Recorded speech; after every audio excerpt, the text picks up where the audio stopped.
যেই পরিমাণ ভিড় দেখতেছি আল্লাহ জানে আছে কিনা। ও রে, ও ও ও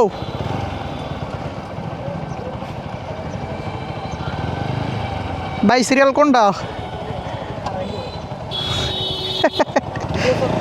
ভিডিও চলতেছে ভাই। ফাইনালি 40 মিনিট পাম্পে দাঁড়ায় থাকার পরে 4 লিটার তেল পাইছি, মানে 4 লিটার সামথিং 500 টাকার দিছে, তবে 20 টাকা করে বেশি নিতেছে। তোলো।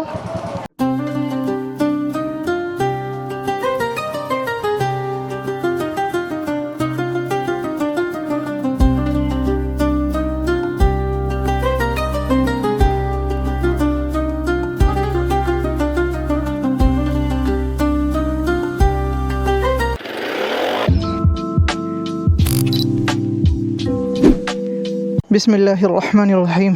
ক্যামেরা কি চালু আছে? রেকর্ড হইতেছে? হ্যাঁ হইতেছে। বিসমিল্লাহির রহমানির রহিম। বিসমিল্লাহি তাওয়াক্কালতু আলাল্লাহি ওয়া লা হাওলা ওয়া লা কুওয়াতা ইল্লা বিল্লাহিল আলিয়্যিল আযীম। সুবহানাল্লাযী সাখখারা লানা হাযা ওয়া মা কুন্না লাহু মুকরিনিন ওয়া ইন্না ইলা রাব্বিনা লামুনকালিবুন।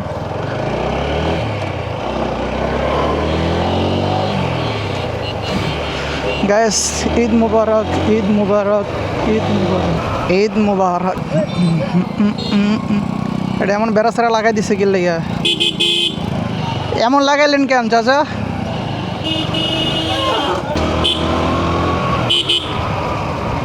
পাম্প একটা বন্ধ। ওকে, আমার বাইকে তেলের কাটা মাত্র 2টা। বাংলাদেশে তেলের সংকট পড়ার পর থেকে আমার ট্যাঙ্ক ফুল করতে পারতেইছি না, অথচ ইতিপূর্বে আমার বাইক বিগত 4 বছরের মধ্যে কখনোই এরকম তেল শূন্যতায় ভোগে নাই। ওকে গাইস, ওয়েদারটা এক কথায় জোস। ক্যামেরাতে কতটুকু বোঝা যেতেছে আমি জানি না, তবে খালি চোখে অনেক জোস লাগতেছে, প্লাস ফিল করতে পারতেছি। এমন ওয়েদারে বাইক চালানোর মজাই আলাদা। আর আজকে হচ্ছে ঈদের দিন, আমাদের খুব ঠান্ডা মাথায় বাইক রাইড করতে হবে, বিকজ আজকে 95% হচ্ছে যারা বাইকার না তারা বাইক নিয়ে রাস্তায় বের হবে। আমার কথা মনে হয় বুঝতে পারেন নাই, মানে আজকে যারাই রাস্তায় বের হবে বাইক নিয়ে, তাদের মধ্যে 95%-এরই ড্রাইভিং লাইসেন্স থাকবে না আজকে, আর নিজেদেরও বাইক থাকবে না। হয়তো বাড়িতে মামা, চাচা, খালু, দুলাভাই বেড়াতে আসবে, তাদের বাইকটা নিয়ে বলবে একটু চাবিটা দেন না, ঘুরে আসি। তো এই টাইপের বাইকার বেশি বের হবে আজকে, বলবে যে ভাই চাবিটা দেন, একটু ঘুরে আসি। ওই একটু ঘুরে আসি বলতে গিয়া তার একসাথে চলার যে ফ্রেন্ড সার্কেল থাকে 3 জন 4 জন, সবাইকে নিয়ে বলবে চল বেটা যাই গজনি অবকাশ। অবশ্য আজকের ওয়েদারটা একটু মেঘলা মেঘলা, যার কারণে হয়তো গজনিতে অনেকেই যাবে না, বাট রাস্তায় তো বের হবে মামা, রাস্তায় অবশ্যই বের হবে। এই কারণে আজকে আমার খুবই সতর্কতার সাথে বাইক রাইড করতে হবে। সেফটি গিয়ার্স পরলে ভালো করতাম, বাট ঈদের একটা ভাইব আছে না, আমি যদি এখন রাইডিং জ্যাকেট পরি তাহলে আমার কেমন জানি লাগবে, প্রফেশনাল বাইকার ফিল হবে একটা। আজকে ঈদের দিন, এই কারণে পাঞ্জাবি পরে বের হয়েছি। নর্মালি তো সবসময় পাঞ্জাবি পরি, পুরো আজকে নতুন পাঞ্জাবি পরে বের হয়েছি আর কি। অকটেন আছে ভাই? অকটেন নাই? আছে পেট্রোল, উঠাইলাম না পেট্রোল। প্রয়োজনে বাইক ঠেলে আমি বাড়িতে নিয়ে এসে পড়বো, তারপরও আপাতত পেট্রোল উঠাইতেছি না, কজ বাংলাদেশের তেলের এমনিই যে অবস্থা, তার মধ্যে যদি আবার পেট্রোল ভরি তাইলে তো কিছুদিন পরে হয়তো আমার বাইকের ইঞ্জিন রিপেয়ার করতে হবে। ওকে, রিসেন্টলি নতুন করে আমার বাইকে একটা প্রবলেম দেখা দিয়েছে।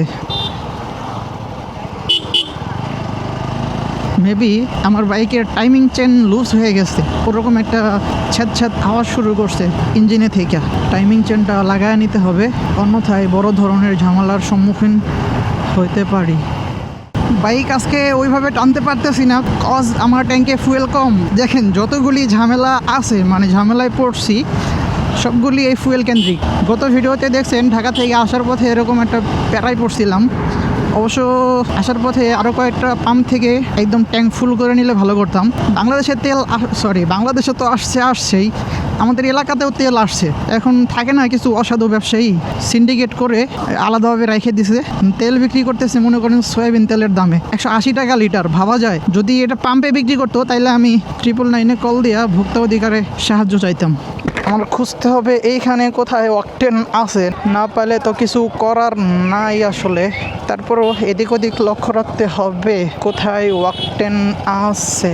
ও চাচা, পাম্পে যাই, পাম্পে যাওয়ার পরে দেখি পাই কিনা। যদি না পাই তাইলে তো কিছু করার নাই আসলে।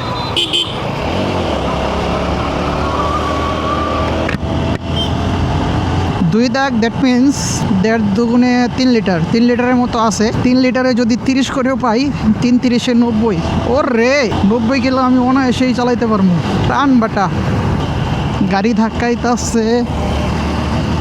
হ্যাঁ, রিজার্ভে দিয়ে দিলাম। ফুয়েল সেন্সরে প্রবলেম মেবি। কাটাই দেখাইতেছে 2 দাগ মানে 3 লিটার, আর ম্যানুয়ালি চলে আসছে রিজার্ভে। কিছু করার নাই, তেল না পাইলে আবার ব্যাক করে বাড়িতে চলে যাব।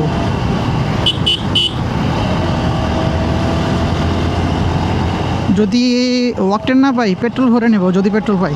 কিছু করার নাই ভাই, আমাকে ভরতে হবে। ওরে আজান দিতেছে গাইস, একটু পরে আসি। এটা কি? ও গ্রিন পার্ক রিসোর্ট। ওটা তাহলে এখানে করছে, এই জন্য তো এত ভিড়। বা এটার ভিতরে আছে কি? এটা ড্রোন মারলেই তো দেখা যায়। তো ছোট্ট একটা রিসোর্ট করছে, এটার জন্যই এখানে পর্যাপ্ত পরিমাণের ভিড় লাগিয়ে রয়েছে। তাহলে মেবি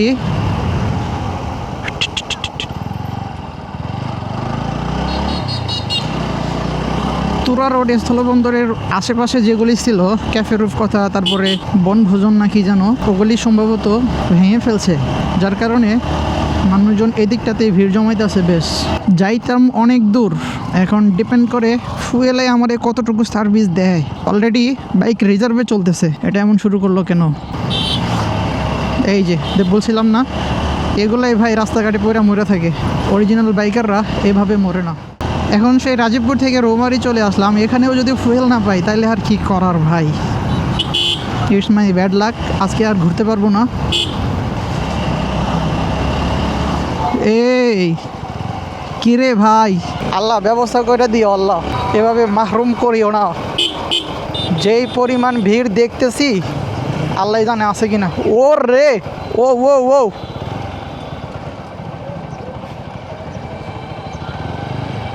ভাই, সিরিয়াল কোনটা?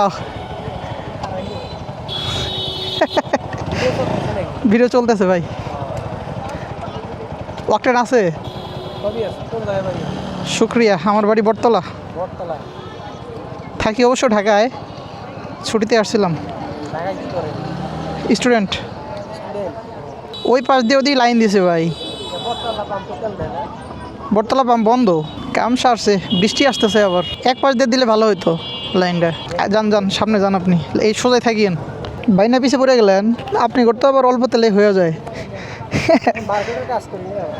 ও তাহলে তো লাগবো। ঢাকার মতো যদি হয় ভাই রে ভাই, আমার সিরিয়াল আসার পরে যদি আবার তেল শেষ হয়ে যায় তাহলে কাম হয়েছে।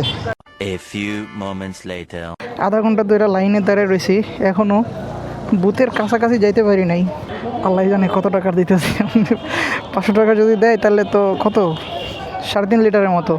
এখন এতক্ষণ দাঁড়ায় থেকে যদি 3 লিটার তেল পাই, কিছু করার নাই। তবুও ভালো, অ্যাটলিস্ট দাম বেশি রাখতেছে না, মানে পরিমাণে কমাই দিক, লিমিট দিয়ে দিক যে 500 টাকার উপরে দেবো না বা 1000 টাকার উপরে দেবো না। ওই ওই কিরে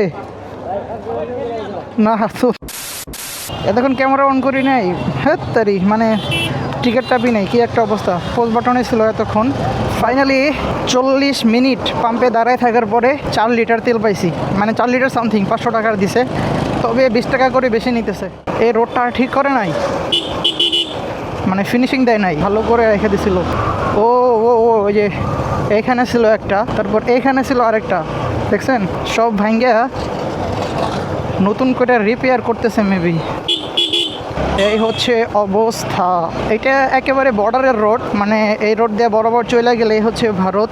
আজকের ওয়েদার খারাপ, এই কারণে হয়তো মানুষ কম আসার কথা, বাট গিয়ে দেখি আসলে কি অবস্থা। বলছিলাম না, আজকে ড্রাইভিং লাইসেন্স প্রাপ্ত বাইকারদের তুলনায় ফালতু বাইকার বেশি আসবে, মানে আপনারা সাপড়ি যেটাকে বলেন। রোডটা একটু ফিনিশিং করলে চালায় মজা পাইতাম।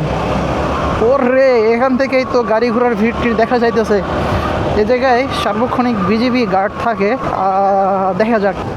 এইখানে এই যে এইখানে একটা জল রেস্টুরেন্ট আছে, ভাসমান রেস্টুরেন্ট। এটার নাম আমি জানি না, এর আগে একবার আসছিলাম মেবি। রাতের বেলা ভিডিও করছিলাম না ওইভাবে। ওর রে আল্লাহ জানে আমি আজকে এটার ভিতরে ঢুকে বের হতে পারবো কি না। এখন তো দুপুর টাইম, দুপুরেই যদি এই অবস্থা হয়, বিকালে কি অবস্থা হইব তাহলে বুঝেন। গ্যাস এত ভিড় দেখে কি মনে হইতেছে এখানে অনেক খাজানা টাজানা আছে কিনা, বাট ঘোরার ডিম আছে এই জায়গায়। এই তো মেলা টাইপের হয়ে গেছে জায়গাটা, এই কারণে মানুষজন এখানে এসে ওর সেই হয়েছে তো 2 পার্ট হ্যান্ডেল বার লাগাইছে। ওই বিজিবি দাঁড়াই রয়েছে এখানে। মনে হইতেছে আমি রোজা কোনো কিছু খাবার দেখলে খাইতে মা গো, লাঠি মাঠি নিয়ে রয়েছে। সাবাস বিজিবি চেকপোস্ট। এখান থেকে এদিকে আরেকটা রাস্তা গেছে বাম দিকে। আর এই তো এটাই হচ্ছে তুরা হলো বন্দর। এই সোজাই ভারত। ও রে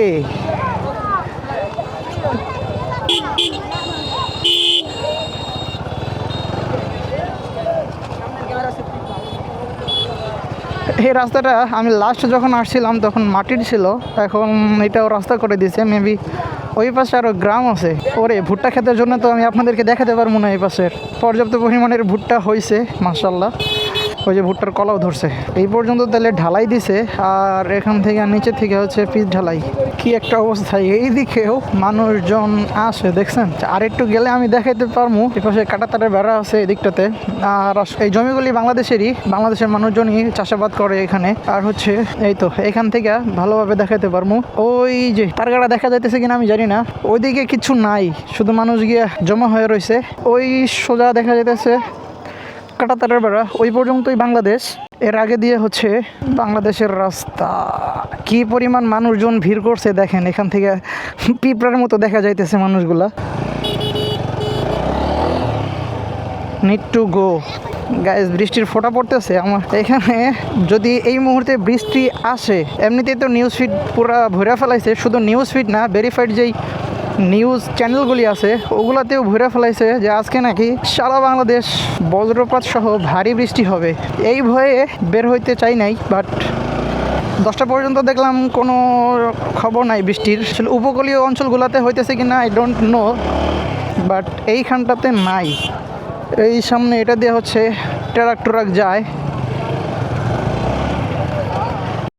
ওরে বিজিবির আরও গার্ড নিয়ে আসলো, বিজিবির আরও গার্ড নিয়ে আসলো এইখানটাতে। ও হুজুর, এ ভাইয়া সাইড হয়ে দাঁড়াও। ঢাকা 255 কিলো। কিরে ঢাকা 255? ও ঠিকই আছে। আমি তো ঢাকা ছাইরা নারায়ণগঞ্জে যাই। এ কাকা একটু টান দেন, টান দেন।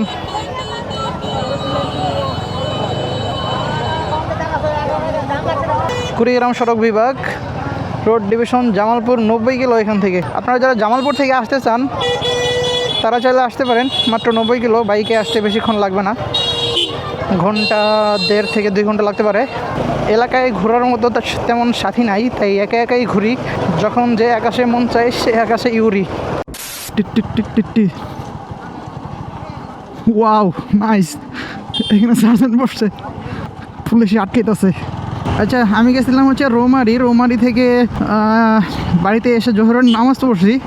দেন দেখলাম আমার বাইকের টাইমিং চেনে ঝামেলা করতেছে, মানে কেমন জানি একটা স্যাঁতস্যাঁতে ছিঁড়া আওয়াজ বের হইতেছে। দেখা যাক মনোহর ভাই দোকান খুলছে কি না আজকে। আমি 2টা জায়গা থেকে বাইকের কাজ করাই। বাড়িতে আসলে মনোহর ভাইয়ের এখান থেকে করাই, আর ঢাকা গেলে মাদানীনগরের ওইখানে মৌচাকের রোডে ওই জায়গায় একটা আছে, ভাইয়ের নামটা আমার স্মরণ নাই, আর ভাইয়ের এখান থেকে কাজ করাই। এই 2টা জায়গা থেকেই আমার বাইকের যাবতীয় কাজ করানো হয়। ওরে এইখানেও জ্যাম, এরকম ঢাকার মতো জ্যাম লেগে গেছে। এ চাচা দাঁড়াও। এ চাচা দাঁড়াও। ছুটে গেছে।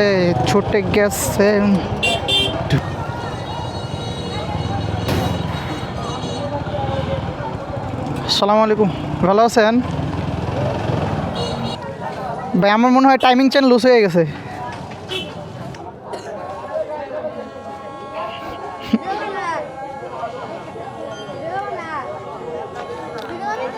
ভিডিও বানাইতেছি ভাই, আওয়াজটা দেখেন, চালানোর সময় কেমন জানি লাগে, মনে হয় যে টাইমিং চেন লুজ হয়ে গেছে।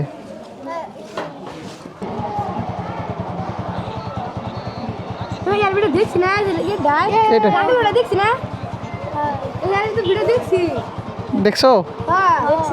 ওইটাই এই জায়গা থেকে ই করা যায়। আমি ভাবছি এটা খোলা লাগবো। তোলো।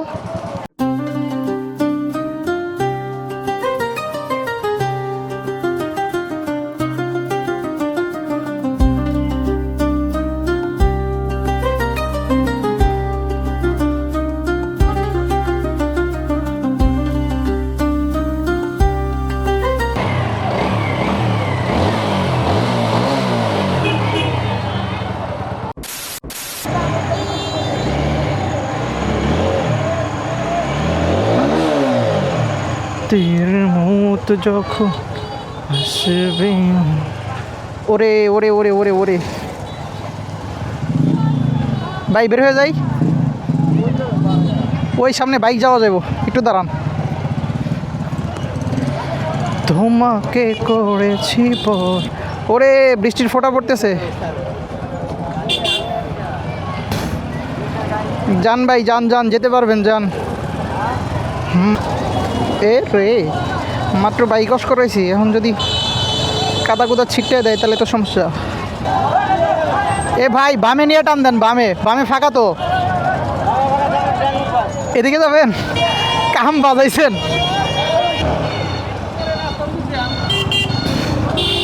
ও রে 4B'র সেই পাগলা ঘোড়ার ট্রাম আবার ফিরে আসছে ভাইরে ভাই।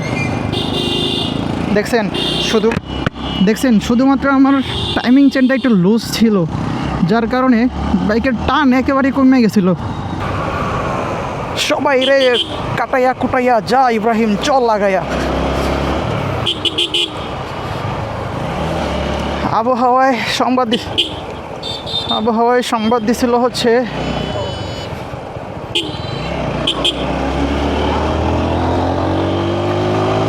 বৃষ্টি হবে দুপুর থেকে, বাট বৃষ্টি আসতেছে রাতের বেলা, সন্ধ্যাবেলা। বিয়েটিয়ে নাকি এখানে,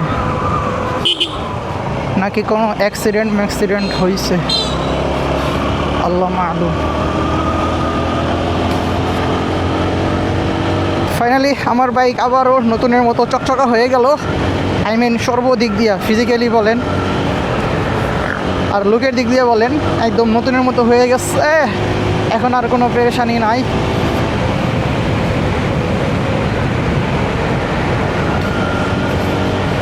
আলহামদুলিল্লাহ এখন সুখী। তো সবাই ভালো থাকেন, সুস্থ থাকেন, দেখা হবে নেক্সট ভিডিওতে ইনশাল্লাহ। আল্লাহ হাফেজ, আসসালামু আলাইকুম ওয়া রাহমাতুল্লাহি ওয়া বারাকাতুহু। দুনিয়ার সফরের পুরোটা পথ জুড়ে পেতে চাই তব রহমত।